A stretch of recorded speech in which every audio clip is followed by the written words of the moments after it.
Hi everyone, I'm Pastor Mark. Welcome to a message of hope today. I'm glad to bring you a good message of heart change today. It is in 1 Samuel 16 verse 7, and it reads as follows. People look at the outward appearance, but the Lord, He looks at the heart.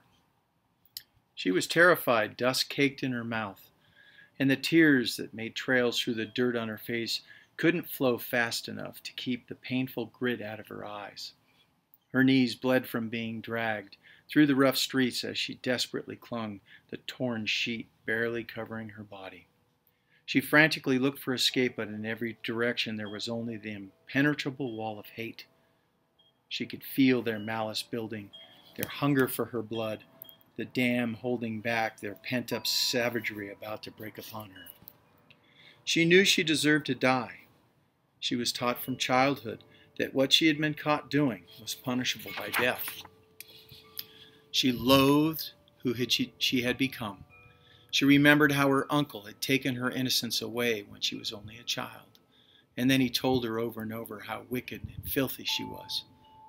He called her vile names, and those insults replayed in her mind in a nonstop self-talk of self-loathing. Some part of her longed for escape. Perhaps death would finally free her from the years of guilt and shame and insecurity, the feel of rejection, the loneliness that was just chronic. Yes, loneliness. Though she'd been with more men than anyone she knew, she always felt alone, unloved, worthless. Life was hard. Perhaps it was better this way, she thought. Perhaps this was God's will for someone like her, someone who wasn't pure. Perhaps death was all she deserved. All right, let it come.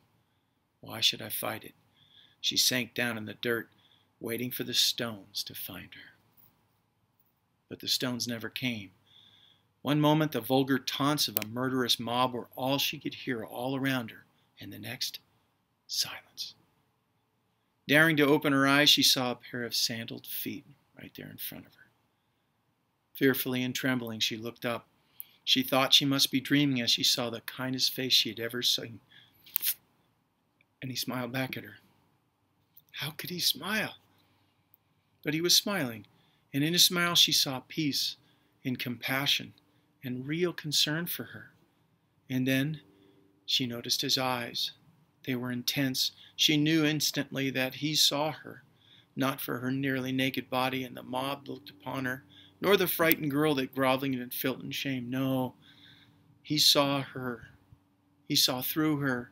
He saw the little girl, the bruised, battered, betrayed, exploited, and misunderstood, vilified little girl hiding behind years of bad choices, broken promises, self-hatred.